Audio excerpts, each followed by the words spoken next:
కోడెల శివప్రసాద్ విగ్రహావిష్కరణలో పాల్గొన్న మంత్రి రవి, ఎంపీ లావు, ప్రభుత్వ చీఫ్ విప్ జీవి నర్సరావుపేట పట్టణంలోని లింగంకుంట్ల రోడ్లో గల ప్రభుత్వ ఏరియా హాస్పిటల్లో నవ్యాంధ్రప్రదేశ్ తొలి సభాపతి స్వర్గీయ డాక్టర్ కోడెల శివప్రసాద్ జయంతి సందర్భంగా విగ్రహ ఆవిష్కరణ కార్యక్రమంలో మంత్రివర్యులు గొట్టిపాటి రవికుమార్, ఎంపీ లావు శ్రీకృష్ణదేవరాయలు, ప్రభుత్వ చీఫ్ విప్ జీవి ఆంజనేయులు, పల్నాడు జిల్లా అధ్యక్షులు కొమ్మలపాటి శ్రీధర్, కోడెల శివరాం పాల్గొని స్వర్గీయ కోడెల శివప్రసాద్ కి నివాళులు అర్పించారు.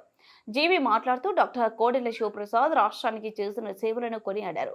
ఆయన ఒక గొప్ప నాయకుడని, ప్రజల కోసం నిరంతరం శ్రమించిన వ్యక్తి అని అన్నారు. ఆయన ఆశయాలను కొనసాగించాల్సిన బాధ్యత మనందరిపై ఉందని ఆయన పేర్కొన్నారు. ఈ కార్యక్రమంలో శాసనసభ్యులు అరవింద్ బాబు, మాజీ శాసనసభ్యులు మక్కెన మల్లికార్జునరావు తదితరులు పాల్గొన్నారు. కలెక్టర్ జేసీ ఆధ్వర్యంలో జరుగుతోంది. ఏదో నా ద్వారానో లేకపోతే ఇంకొక ఇక్కడ కోడెల గారి విగ్రహ ఏర్పాటుకు కృషి చేసినటువంటి కోడెల గారి యూత్ కి, అలాగే అరవింద్ బాబు గారికి ప్రత్యేక హృదయపూర్వక అభినందనలు తెలియజేస్తున్నాండి. ఈ హాస్పిటల్ నిర్మాణానికి ప్రధానంగా కృషి చేసినటువంటి వ్యక్తి, ఇంత పెద్ద హాస్పిటల్ కి నిధులు తీసుకొచ్చి బ్రహ్మాండంగా కట్టినటువంటి వ్యక్తి కోడెల గారు. ఈ హాస్పిటల్ ఏంటి, ఇక చెప్పుకుంటూ పోతే కోటప్పకొండ దగ్గర నుండి, ఈ ఊళ్ళో నడిచే వాటర్ స్కీమ్ దగ్గర నుండి, స్టేడియం దగ్గర నుండి, ఈ జిల్లాలో సమైక్య గుంటూరు జిల్లాలో జరిగినటువంటి అభివృద్ధి, రాష్ట్రంలో జరిగిన అనేక అభివృద్ధి కార్యక్రమాలు మరి కోడెల గారి పేరు వినపడుతుంది. కోడెల గారు మరి 5 సార్లు మంత్రిగా చేస్తే, ఏ శాఖ చేసినా, హోంశాఖ చేసినా, మరి భారీ నీటి పారుదల చేసినా, ఏ మంత్రి పదవి చేసినా మంత్రి పదవికి వన్నె తెచ్చినటువంటి గొప్ప నాయకుడు కోడెల గారు. సందర్భాన్ని బట్టి అవసరమైతే చంద్రబాబు నాయుడు గారు కూడా కోడెల గారి సలహాలు తీసుకునేవాడు. ఆ విధంగా కోడెల గారి యొక్క అపారమైనటువంటి అనుభవం, ముఖ్యంగా నేను రాజకీయాల్లోకి రావడానికి జన్మభూమి స్ఫూర్తి, మన చంద్రబాబు గారు ఒక స్ఫూర్తి. నేను రాజకీయాల్లో రావడానికి సేవ చేయాలని, నన్ను రాజకీయాల్లో అండగా నిలబడి నన్ను ముందుకు నడిపినటువంటి వ్యక్తి డాక్టర్ కోడెల గారు, మా గురువు గారు అని నేను గర్వంగా చెప్తున్నా.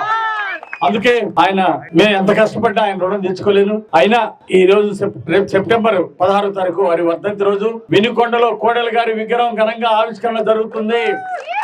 దానికి మీరందరూ తప్పనిసరిగా రావాలని కోరుతున్నా.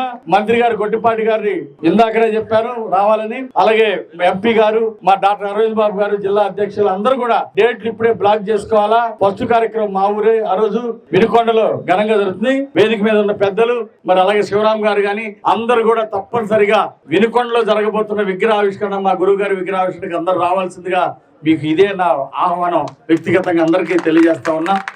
తప్పనిసరిగా అభివృద్ధిలో కోడెల గారు నాకు ఆదర్శం. పనిలో చాలా పని రాక్షసుడు. ఆయన రాత్రింబావులు నిద్రపోకుండా అధికారులతో చాలా చక్కగా హ్యాపీగా ఉత్సాహంగా పనిచేయించేవాళ్ళు. నేను చాలా మంది మంత్రులు చూసా గానీ సంతోషంగా పనిచేయించే నాయకుడు కోడెల గారు. ఎదుటోడిచ్చి ఎంత కష్టపడి అలసట రాకుండా చేయిస్తారు.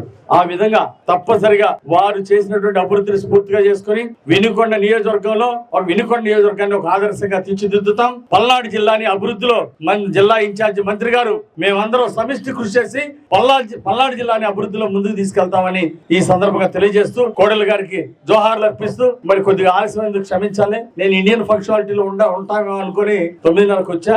వీళ్ళు ఇంత స్పీడ్ గా ఇన్ఛార్జి మంత్రి గారు, ఎంపీ గారు ఇంత స్పీడ్ గా ఉంటారని నేను జిల్లా పార్టీ అధ్యక్షులు నర్సాపేటకి ఏకాదాకా వచ్చారు, ఫోన్ చేశారు. ఈ రోజు ముఖ్యంగా మన ప్రధానమంత్రి గారి ప్రోగ్రాం ఉంది. ఈ రోజు చంద్రబాబు గారు తలపెట్టిన ఈ మహాయజ్ఞానికి అందరూ తప్పనిసరిగా పెద్ద ఎత్తున మన అందరినీ తోడుకొని రావాల్సిందిగా కోరుకుంటూ, నాకు ఈ అవకాశం ఇచ్చిన అందరికీ ధన్యవాదాలు తెలియజేస్తూ, కోడెల గారికి ఘన నివాళులు అర్పిస్తూ సెలవు తీసుకుంటున్నాను. జోహార్ డాక్టర్ కోడెల, జోహార్ డాక్టర్ కోడెల, జోహార్ డాక్టర్ కోడెల. జై హింద్.